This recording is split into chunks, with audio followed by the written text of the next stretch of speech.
잘못됐는데 슬기로운 자본주의 생활.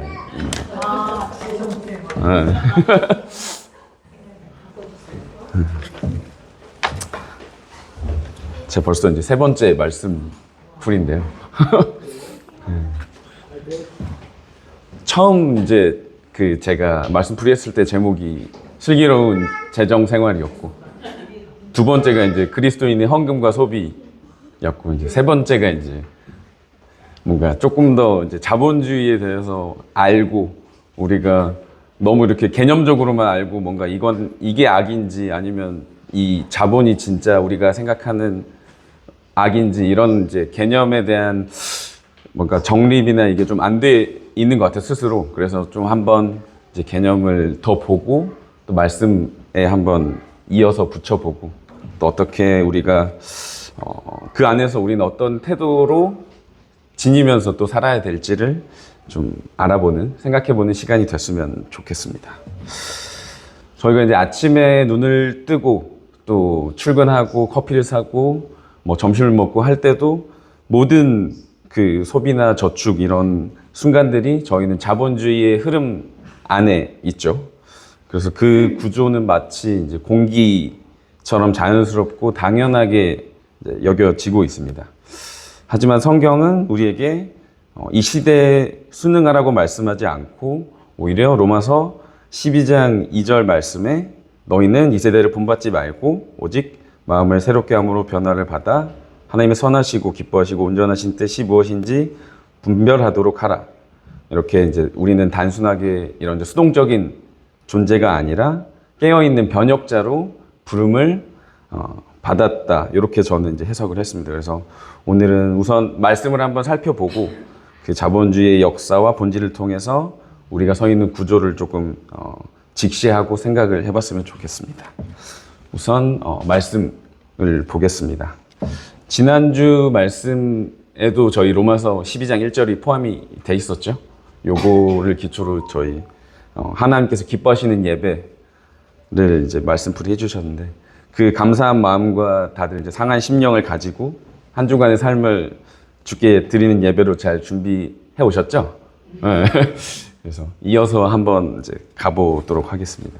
일단 로마서는 저도 이제 지식이 좀 짧지만 제가 이제 아는 바에 조금 하면 바울의 서신이죠. 로마 교회에 보내는 서신이고, 그래서 1장부터 11장까지는 이제 복음의 교리에 대해서 쭉 이제 바울이 얘기하고, 요 12절 이제 그러므로부터 해서 실천적인 이제 내용들이 이제 나옵니다. 어떻게 이제 권면을 하는 거죠. 어떻게 해야 될지, 너네가 어떤 뭐 생각을 가지고 살아야 될지를 이제 서신으로 썼는데, 그 이제 시작이 이제 그러므로였습니다. 그래서 요거는 이제 저희가 이제 구원받은 자의 삶, 그리고 이제 교회 공동체, 그리고 세상 속에서 신앙을 어떻게 가져야 될지를 본격적으로 이제 말씀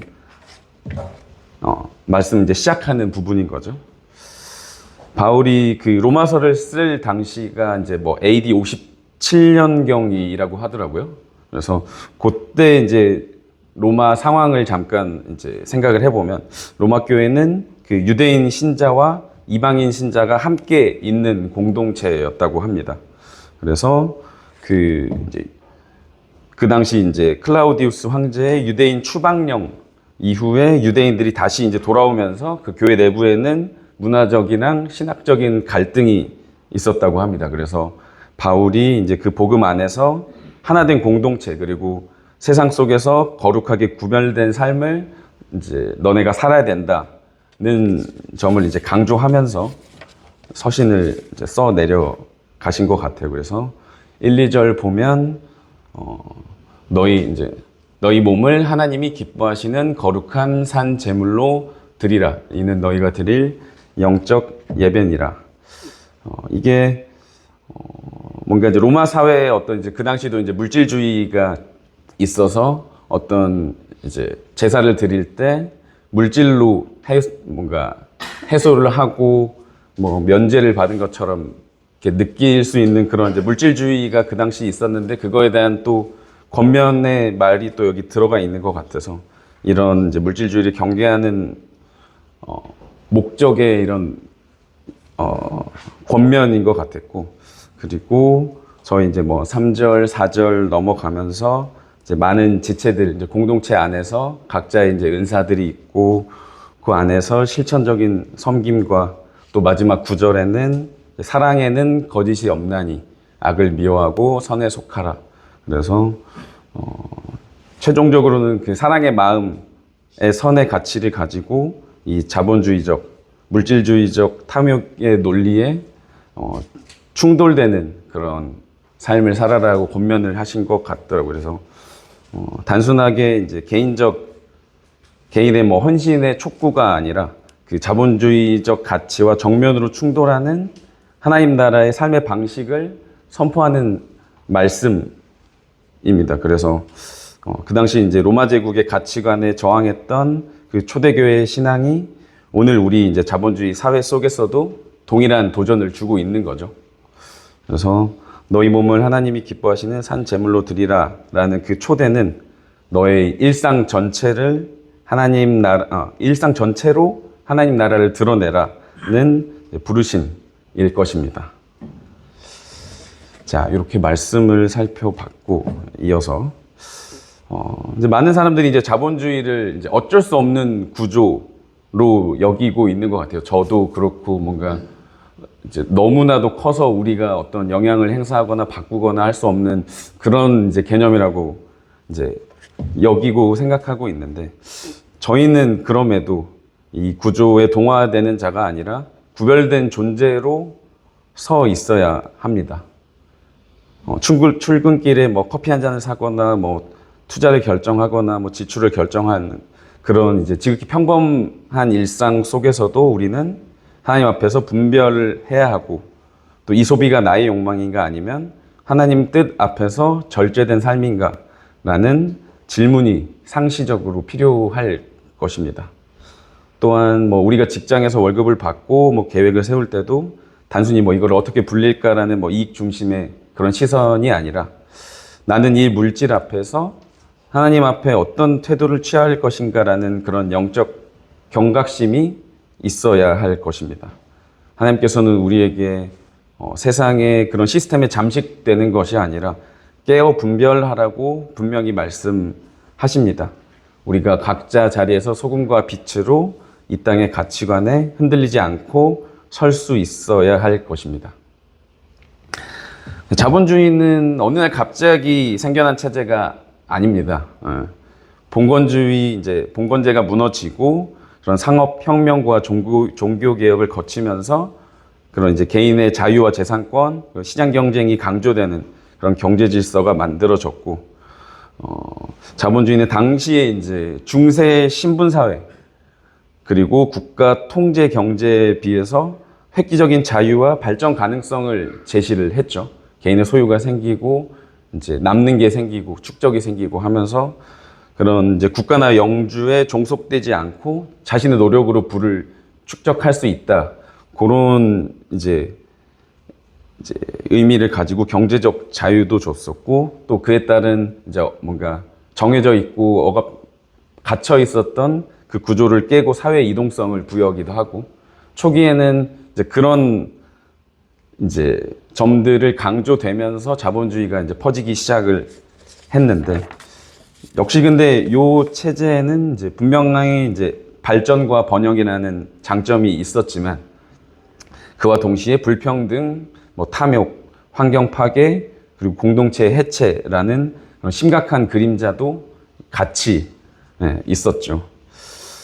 그래서 우리가 이제 그렇게 시작한 자본주의에서 기독교인이 그러면 이제 현 시점에서 직면하고 있는 영적 이제 전쟁이라고 표현을 하고 싶은데, 그거는 그러면 어떤 유혹들과 뭐 현상이 있을지 한번 좀 알아보자면, 저는 한 3가지 정도로 분류를 했습니다. 어떤 전쟁을 하고 있냐. 첫 번째는 재물이 하나님의 자리를 차지하려는 그 유혹입니다. 마태복음 6장 24절에서 너희가 하나님과 재물을 겸하여 섬기지 못하느니라 라고 말씀을 하십니다. 돈은 이제 단순한 수단이 아니라 우상이 될 수 있는 거죠. 그래서 우리는 이 우상의 속삭임에 늘 깨어 있어야 할 것입니다. 뭔가 예배보다 이제 핸드폰으로 오는 뭐 투자 정보를 더 신경 쓴다거나 말씀을 이제 묵상해야 되는데 부동산 정보를 보면서 이제 거기에 시간을 더 쓰거나 뭐 이렇게 이제 마음을 뺏긴다면 그것은 이미 이제 저희 이제 영적 전쟁에서 한 발 물러선 거겠죠. 그래서 예배하시고 기도하시고 말씀 보시고 이게 일단 물리적으로 시간을 더 많이 쓰고 관심을 가져야 할 것입니다. 그래서 첫 번째는 그렇게 이제 재물이 하나님의 자리를 차지하려는 유혹이고, 두 번째는 그런 이제 부와 성공의 이제 우상화입니다. 이제 자본주의 사회는 더 많이 갖는 것이 곧 이제 가치이다라고 가르치는데, 그러나 하나님께서는 우리가 얼마나 가졌는지보다는 어떤 존재로 살고 있는가를 보신다고 하십니다. 그래서 그들이 말하는 이제 세상에 지금 정립이 되어 있는 그 성공은 하나님 앞에서 그런 이제 세상의 지표이지 하나님께서 원하시는 그런 모습은 아닐 것입니다. 그래서 둘째는 그렇고, 셋째는 이제 불의와 불평등의 구조가 저희는 또 이제 직면을 하고 있죠. 부의 집중과 뭐 약자의 소외, 이런 것들이 자본주의의 정말 본질적인 한계로 뭐 예전 시대도 그렇고 현재 시대에도 이런 이제 부의 집중 그리고 약자의 소외는 계속해서 이어지고 있습니다. 형태만 달라질 뿐이지. 그래서 그리스도인은 이 구조 속에서 저희는 공의와 나눔을 이제 실천하는 그런 깨어있는 존재여야 한다. 그래서 이런 이제 세 가지로 굳이 정리해봤는데, 그 외에도 개념적으로도 다 이제 느끼고 계시는 거잖아요. 자본주의에서 내 욕심, 이제 우상화, 그리고 어떤 이제 유혹에 대해서 늘 깨어 있고, 사용할 때도 이제 한 번 더 점검하고, 이런 게 1차적으로는 우리가 이제 이 자본주의에서 말씀을 가진 자로서 취해야 할 첫 번째 태도이지 않을까 싶습니다.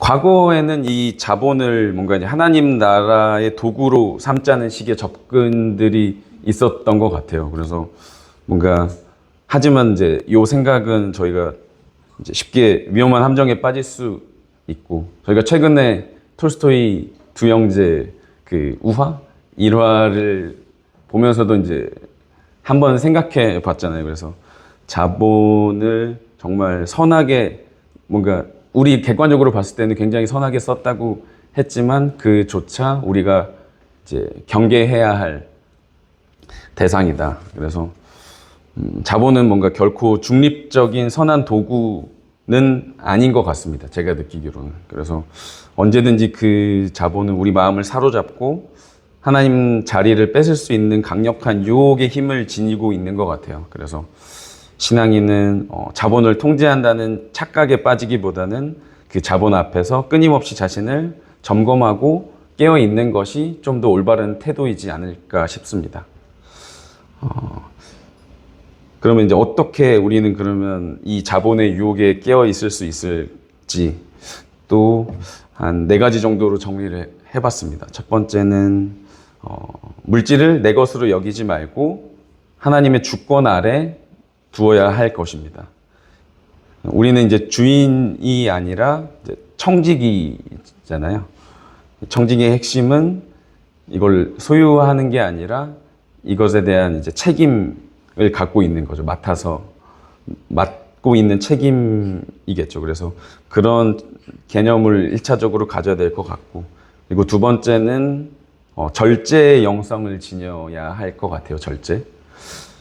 자본주의는 끊임없이 더 가져라, 더 누려라, 더 쌓아서 윤택한 삶을 살아라라고 속삭이지만, 신앙인은 이것으로 충분합니다. 자족하고 절제하고 그런 고백을 마음속에서부터 우러나와서 할 수 있어야 할 것입니다. 절제는 단순한 경제적인 선택이 아니라 하나님 앞에서의 신앙 고백입니다. 그래서 저희는 그런 이제 절제의 영성을 또 지니면 좋을 것 같고, 세 번째는 저희 공동체적 나눔의 실천입니다. 말씀에도 나왔고 뭐 사도행전에 나온 그런 초대교회들의 모습 안에서도 그런 자본의 유혹을 개인이 아닌 공동체적인 나눔과 연대로 이겨냈었잖아요. 그래서 함께 나누는 공동체는 그 자본의 힘보다 강하니 우리가 정말 우리 교회가 잘하는 소유 나누기나 뭐 바자회나 전용이나 이렇게 우리는 서로가 서로를 연대하면서 이겨나가고 있잖아요. 그래서 앞으로도 잘 할 것 같은데 역시나도 이 공동체라는 것은 자본주의에서 자본주의를 이길 수 있는 혹은 자본주의 안에서 이제 신앙을 지킬 수 있는 핵심적인 이제 구조가 아닐까 싶습니다. 이 공동체는. 그리고 네 번째 마지막으로는 저희가 이제 직장인과 경제 활동에서 정직과 공의를 지키는 것이 이 자본의 논리를 이기는 가장 실질적인 방법이지 않을까 싶습니다. 뭔가 작은 이익을 위해서 신앙을 타협하지 않는 사람, 그것이 자본주의 속의 거룩한 저항자인 거죠. 제 예를 한번 들어보면 저는 이제 업무가 기업들의 자금 조달을 담당하고 있다 보니까 이제 회사에 대한 뭐 실사를 하거나 알아볼 때 미공개 정보들이 상당히 많이 들어옵니다. 뭐 상장 회사면 주가에 어떤 영향을 줄 수 있는 정보들이 이제 저는 이제 미리 알 수 있는 이제 지점들이 한 번씩 있는데 그렇게 취득을 한 정보로 뭐 투자를 하거나 아니면 이제 주변에 추천하거나 이런 것들이 당연히 이제 법과 제도로 금지는 돼 있지만 너무나도 흔하게 이제 옆에 사람들은 이제 뭐 차명으로 하고 아니면 뭐 지인 계좌로 투자를 해서 몰래 이제 이익을 취하고 또 그리고 그게 이제 되게 이제 당연하다는 듯이 그리고 또 금액이 본인들은 안 크다는 이유로 뭐 보통 이제 금융감독원에서는 뭐 10억, 20억 막 횡령하는 사람들 찾지 뭐 나같이 이렇게 푼돈 운영하는 애들은 이제 안 잡는다는 그런 이제 변명들로 그런 유혹 앞에서 너무나도 쉽게 손을 내밀고 벌리고 있는 거죠. 근데 저는 이제 그런 유혹 앞에서 이제 타협하지 않고 정의나 공의를 지키는 것이 진짜 이 자본의 논리를 이기기 위해서 우리가 해야 할 일이다.